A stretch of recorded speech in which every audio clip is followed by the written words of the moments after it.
S, ಇನ್ನು ಕೋತಿಗಳ ಹಾವಳಿಯನ್ನ ನಿಯಂತ್ರಿಸುವಂತೆ ರೈತರ ಪ್ರತಿಭಟನೆಯನ್ನ ನಡೆಸಿದ್ರು. ಇದೇ ವೇಳೆ ವಾಗ್ವಾದ ಕೂಡ ಆಗುತ್ತೆ. ಪ್ರತಿಭಟನೆ ವೇಳೆ ತಹಶೀಲ್ದಾರ್ ರೈತರ ನಡುವೆ ಮಾತಿನ ಚಕಾಮಕಿ ನಡೆದಿರುವಂತದ್ದು. ಬೀದರ್ ಜಿಲ್ಲೆಯ ಬಸವ ಕಲ್ಯಾಣದ ತಹಶೀಲ್ದಾರ್ ಕಚೇರಿಯ ಮುಂದೆ ರೈತರು ಪ್ರತಿಭಟನೆಯನ್ನ ಮಾಡ್ತಾ ಇದ್ರು. ಇದೇ ವೇಳೆ ಪೊಲೀಸ್ ಫೋರ್ಸ್ ಅನ್ನ ಬಳಸ್ತೀವಿ ಅಂತ ತಹಶೀಲ್ದಾರ್ ಬೆದರಿಕೆನ ಹಾಕ್ತಾರೆ. ಇಂತಹ ಗೊಡ್ಡು ಬೆದರಿಕೆಗಳಿಗೆ ರೈತರು ಹೆದರುವುದಿಲ್ಲ.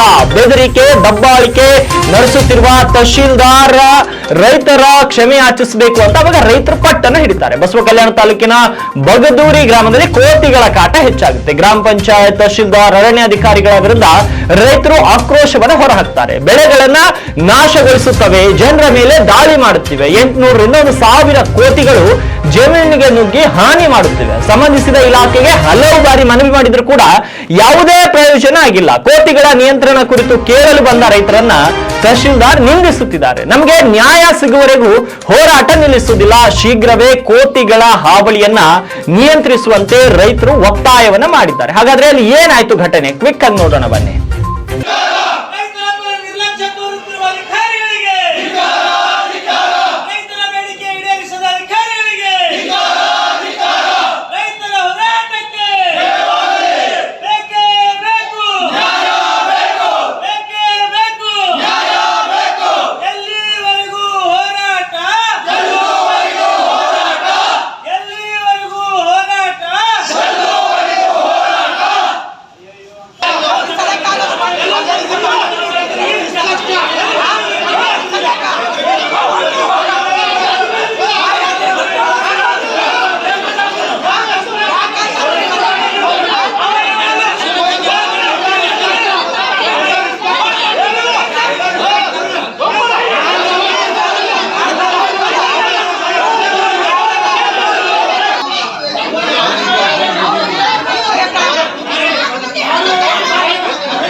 ಏನು ಎಂತೂ ಅಂತ ರೈತರಿಗೆ ಮಾತಾಡ್ತಾ ಇದ್ದಾರೆ.